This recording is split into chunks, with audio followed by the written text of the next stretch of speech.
Business owners in Ladysmith in KwaZulu-Natal are picking up the pieces today and counting the cost of recent heavy rains that have battered their area. It's also back to class for pupils in the province, but several schools have been severely affected by flooding. Senior reporter Siphamandla Goge on the ground assessing the full impact. Joining us now again this hour. Ncome, good afternoon again. How have the floods affected the start of schools, the reopening of schools, particularly in Ladysmith? Disruption, and many schools, or should I say about 35 schools, have been affected in uThukela district as a whole. In Ladysmith, according to the Department of Education in KwaZulu-Natal, 6 schools did not open at all today.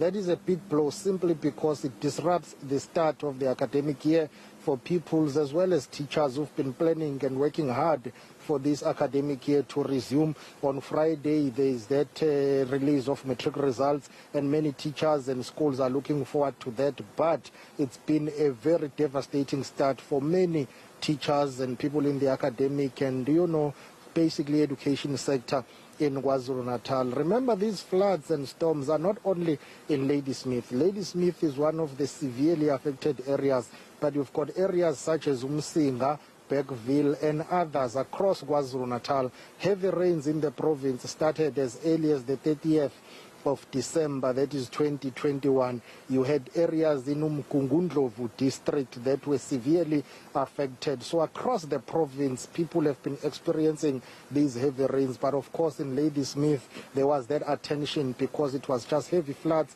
and the impact is severe and visible. The entire town was flooded. Schools, and one of those schools will be Siphamandla Secondary School, which is about 60 kilometers from Ladysmith. The roof there in one of the classrooms and the blocks was just blown away by heavy winds, and it remains there on the schoolyards, and it continues to be the issue that will affect students who attend that school because it's not safe for them. There are a number of classes that cannot be used to accommodate students because they are just out in the open. There is no roofing, so you can't put students there to study there or to learn there.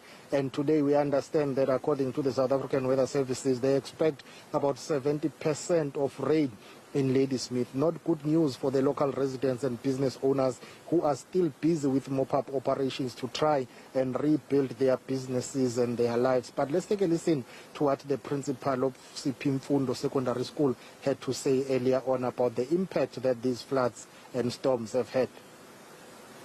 We were not able to fit in all the learners. We are just thinking that because of COVID, then we are alternating the learners. Maybe that could reduce the impact that it could have presently, because most of the block is blown away, and one of we have technical subjects in this school, and one of the blown away what we call is a tech lab. We don't know where we're going to fit these learners for practicals because we don't know, we're no longer having what you call the tech lab, and it is very, very, very difficult, and we're just attempting to find out what will happen thereafter. But presently, we need to send some learners to home, especially grade 8. Must go to home because we cannot accommodate them simultaneously. What a start, a very tough start, Ncome, to the academic year. And just wondering what KwaZulu-Natal authorities are saying about these numbers of affected schools. It's a number of them. Yes, in Ladysmith alone, 6 have not opened. There's that confirmation from the Department of Education. If my memory serves me well, the Office of the Premier of KwaZulu-Natal, has said that the damage here and the cost of this impact will amount to billions of rand. But authorities in KwaZulu-Natal, they are saying, well, in this uThukela district, about 35 schools or 39 schools have been affected. 6 of them did not open. Let's take a listen to the Education MEC in the province, Wazim explaining. Our schools, except 11 in Mkungundlovu, are functional, even those that were affected by the storms, because some have already had mobile classrooms delivered to them. Others are actually benefiting from the rotational system because not all the classes were affected. So they are using the classes that were not affected while we are still waiting for delivery of the mobile classrooms. There are only other 6 schools that have not opened in Ladysmith. precisely because of the flooding. Those schools are not accessible, and we thought that it will be risky to force educators and learners to try and access the schools when we know that the situation is bad in Ladysmith. So overall in the province, there are only 17 schools that are not operating today.